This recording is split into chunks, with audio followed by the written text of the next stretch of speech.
Hi everyone and welcome back to my channel. We're going to do a little talky makeup look today. It's going to be quite autumnal, so perfect for this type of year.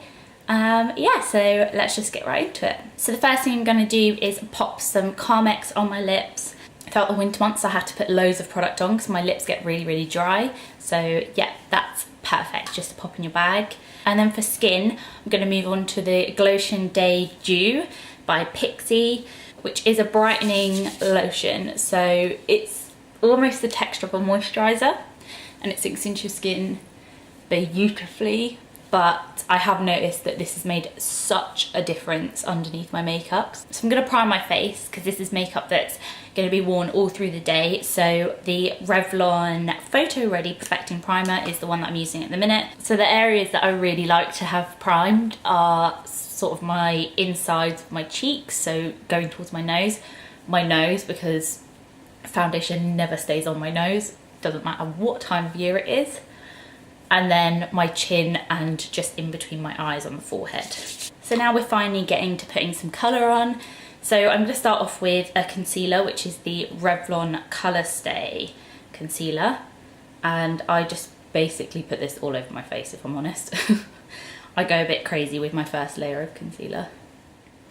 If I want a look to be really long wearing and quite thick, I tend to add more concealer rather than putting more foundation on. That's just a personal preference, so you don't have to do that, but I just think that works better. So the brush that I would use for foundation, which is really mucky, I'm sorry, that's disgusting. The brush that I would use for foundation, I just use to start with my concealer. I'm one of those people that sort of flips between using a brush and a beauty blender. If you follow me, you'll know that I hate the silicone sponge things, so I never use those, but I use a beauty blender. Then for autumn and winter, I really love the Bourjois Healthy Mix foundation. This one is a little bit too dark as I move into winter, but for this time of year, it'll be fine. A day look, I just dot it all around my face and rub it in. There is no special formula for this, just making sure that it blends with my natural skin colour on the rest of my body, because my face is considerably lighter. For more of a day look, I try to keep it quite light, and some of the redness and blemishes I try to keep just because it makes my skin look more natural. It makes it look like it's not got any makeup on it. So I do try to do that, but for a night look or special occasions, or if I've got meetings or something, I obviously go a bit heavier than this. So now I'm going to go back in with the concealer because it works really well as a highlighter as well once I've got foundation on, and just go underneath the eyes. So again, just going back in with this, but doing more of a dabbing motion so you don't really lose that colour. Now we're going to go on to a little bit of contour, and this is the Clinique Chubby contour, I think it's called. This is the one that I use pretty much all the time, and because it's a day look again, we're just going to go with this and nothing more.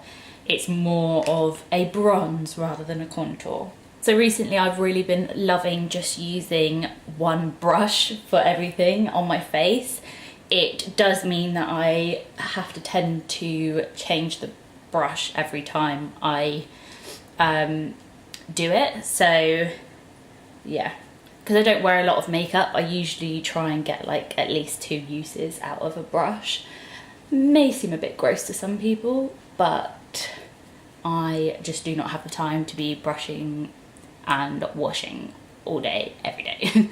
So yeah, I try to get like 2 uses before I wash it.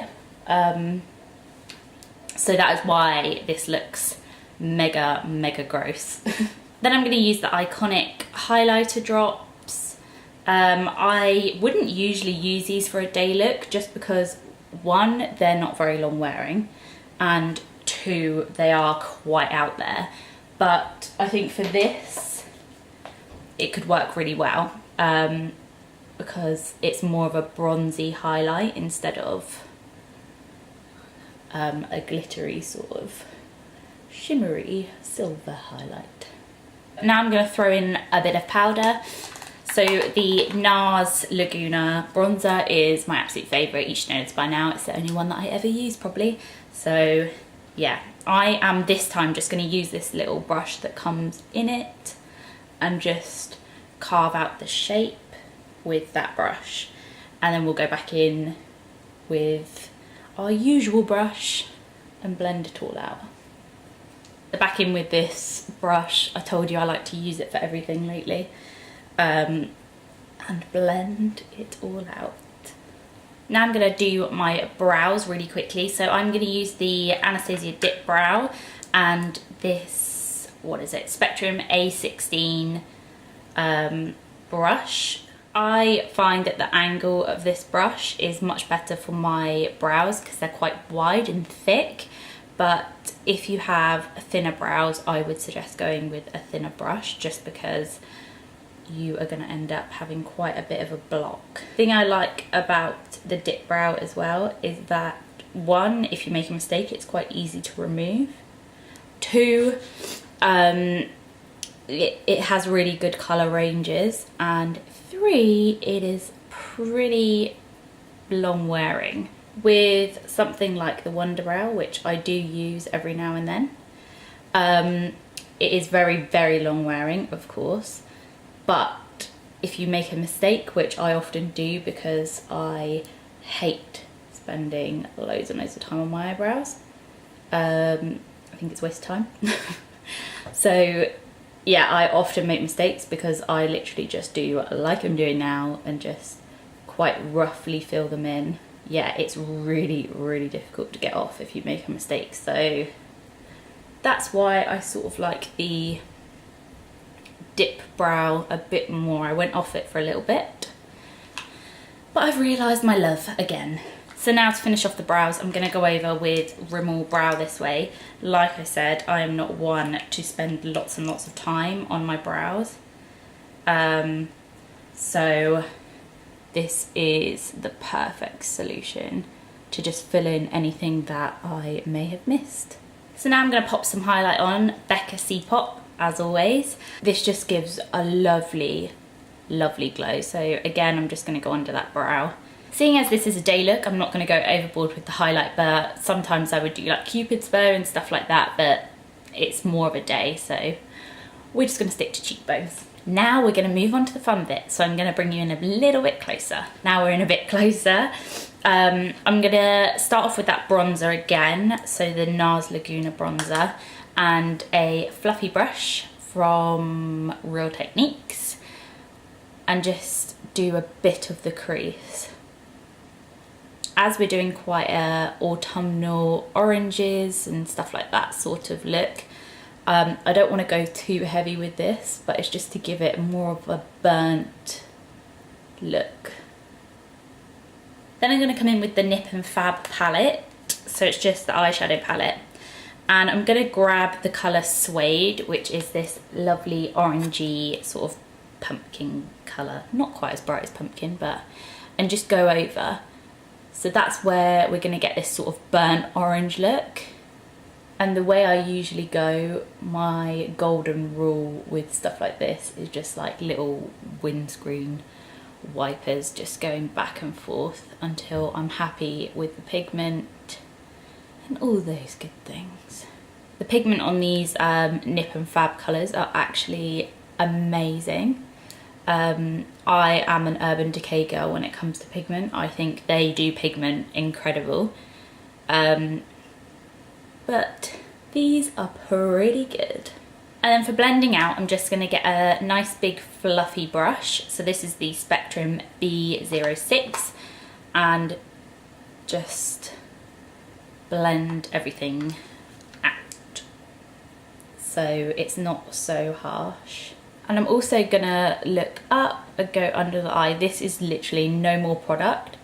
It's just what's left over, just to bring it all together. So now we're gonna come in with this little Make Me Beautiful Perfect Look eyeshadow palette. it's one from Next, and it doesn't have an individual name for like these 4 colours, but I guess you can just look for them. So first I'm going to go in with this more burnt orange shimmery, and I'm just going to focus on the outer part of my eye with this one, because I want to keep this inner corner quite light and put some highlight on there. These colours are beautiful, but the pigment just is not there. But I think they're a lot cheaper anyway, so it's all balance. So again, I'm just going to stick to the outer corner and bring that colour. There's no extra pigment on this. Now, with this colour, I'm going to take my finger and do this one. And just going to do the rest of the eye. Like I said, with these shadows, the pigments aren't the best, so you do have to give them a good while. Again, we're going to go underneath. Because you're using the pad of your finger, I would just be super careful, because you can get quite a bit of fallout from that. So I'm going to grab C Pop and pop it on my inner corner using my little finger. I'm going to use the L'Oreal Super Liner, which is my absolute favourite liner, and just line the lash line.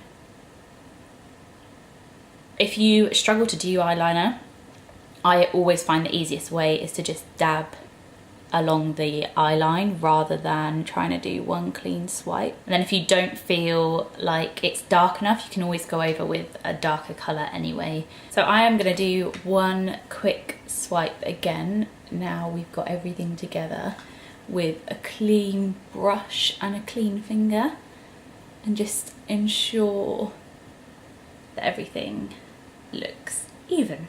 So now I'm going to curl my lashes. This is just a Revlon one, but I have never really struggled with eyelash curlers. I just think whatever works is good. Gonna put a bit of mascara on. So the Faced Lashgasm is my favourite for like my first coat of mascara, and then we can go in with another one. I'm really not a lashes girl in terms of false lashes. I hate them. Not because they don't look nice, I think they look beautiful, but I absolutely hate putting them on. So I always go for a natural lash. But obviously I would do one coat of mascara if you're going to put falsies on, and then go ahead, pop your falsies on, and then do multiple coats if you want, or just leave them. So my second mascara is going to be the Miss Hippie mascara, which I also adore. These two together are just incredible. So seeing as everything's a bit more orange, I'm going to go for a blush that is a little bit more orangey. So this is Santa Rose from Rimmel. And then I'm using this new CID brush that I've had for a few years now, and I never really use it, but I think it's great for a blush because it really holds the colour really well. So you get a nice flushed look. Then we're going to go in and blend that out because, yeah, although it does give you a lovely flushed look, having quite a lot of blush on, I am just not brave enough for that. So a quick blend and then you're done. Then I'm going to pop the Huda Beauty Liquid Matte on. This is in Venus. If you're doing quite a bold eye, I'm a typical lip or eye kind of girl. I don't do both. So if you're doing quite a bold eye, I would stick to quite a nudie lip colour. And this is the finished look. I hope you liked it. If you did, give it a big thumbs up, and I'll see you in the next one. Bye. But yeah, we're gonna do a favourite, so it definitely is the end of the month. So